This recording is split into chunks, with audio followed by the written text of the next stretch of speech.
Kuna mti unaitwa mwinama. Mwinama kazi yake ni kumuinamisha mwanamume. Mwanamume ambaye uko naye, kama unahitaji kumuinamisha, yani yeye akusikilize wewe unavyotaka, ni njia rahisi sana ambayo nitaweza kukusaidia. Kwa sababu kuna watu kwenye maisha ya leo wanahitaji kuwainamisha wapenzi wao. Yani asiwe na kauli. Mwanamume asiwe na kauli ambaye chochote atakachomwambia mwanamke awe tayari kutekeleza. Haya yanawezekana, kwa asilimia kubwa kabisa yanawezekana. Wewe ambaye unahitaji kumuinamisha mwanamume, unamhitaji kumuinamisha mpenzi wako, asiwe na kauli juu yako.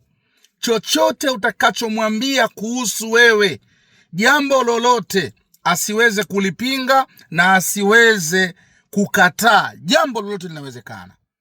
Ni njia ndogo na njia rahisi sana ya kuweza kumuinamisha mpenzi wako ili asiweze kuzungumza jambo lolote. Hata kama kuna kitu ambacho wewe unakihitaji kutoka kwake, ukimwambia hawezi kukataa. Yani utakuwa wewe ndio under control ya yeye. Yani maelekezo yote anapata kwako. Hata kama atafanya kazi, mshahara wake wote atakuletea wewe. Hata kama anafanya kazi, hawezi kukuficha jambo lolote, lazima wewe utalijua.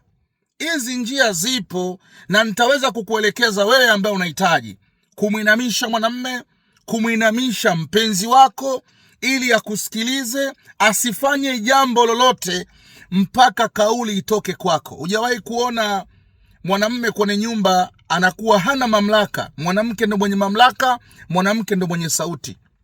Wewe unajua ni kwa nini kuna nyumba ambazo zinatawaliwa na mwanamke? Unajua kuna nyumba ambazo mwanamke ndo anakuwa na sauti kuliko mwanamume. Yani mwanamume hawezi kuzungumza kitu. Hata kama kutakuja wanaume wenzake wana kikao naye au kuhitaji jambo lolote, idhini anatoa mwanamke. Wewe mwanamke, ni kwa nini hauna hii elimu ambayo rais anakuifanya? Muinamishe mwanamume wako, kwa sababu wanaume wengi wananyanyasa wanawake. Ni kwa sababu hawajapatikana. Ni kwa sababu hawajakutana na vigogo. Hawajakutana na watu ambao wanaweza kukuinamisha ukawa hauna kauli. Mwanamke akiongea ndivyo utakavyofuata, ili usimsumbue mwanamke. Wao hujaona kwenye nyumba mwanamume anawahi kurudi nyumbani, mwanamke akitoka akaenda sehemu yote aulizwi. Mwanamke anarudi muda anaotaka, anaongea anavyotaka. Aikwambia umpe pesa, unampa pesa anayotaka. Kama ni mali zako zote unamwandikisha yeye. Ziko hizo njia.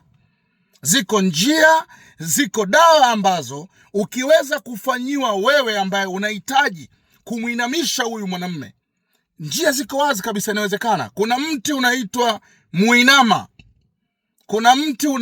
muinama. Unapatikana kwenye maduka ya dawa za asili au unapatikana porini, unaitwa muinama. Tafuta na moyo wa kondoo, lakini tafuta na ndimu 7, tafuta na viwembe 7.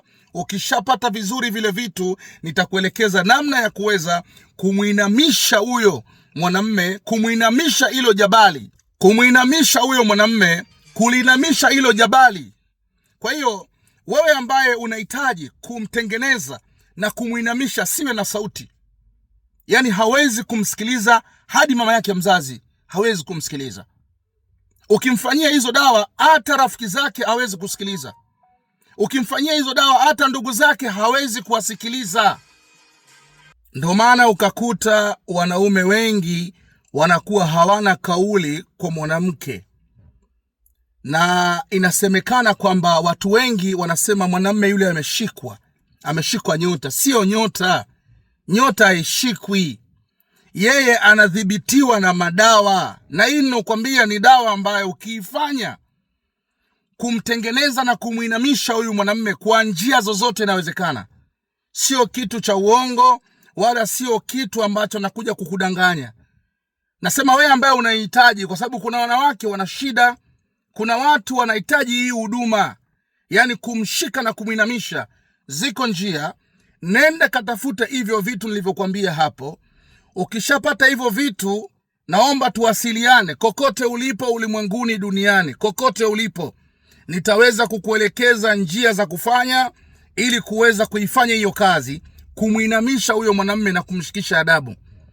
Yaani ukae juu ya kichwa chake, chochote atakachosema juu yako wewe aone amezungumza utumbo, lakini wewe utakachosema chochote juu yako, yeye atakuwa ni mtu wa kufuata, ni mtu wa kutenda.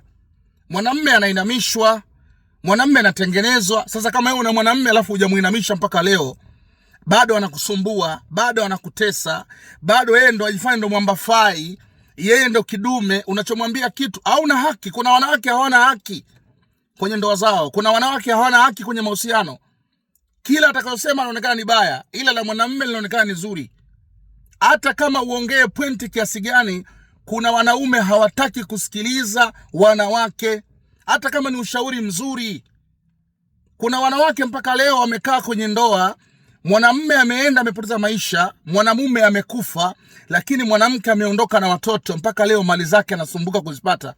Kuna ndugu wanamsumbua, kesi ziko mahakamani, wanamfukuza kwenye nyumba, eti ni kwa sababu mali zote ni za ndugu yao. Sasa kabla ya kufikia malengo hayo, huyo mwanamume muinamishe, asiwe na kauli. Muinamishe, asiweze kuzungumza jambo lolote juu yako.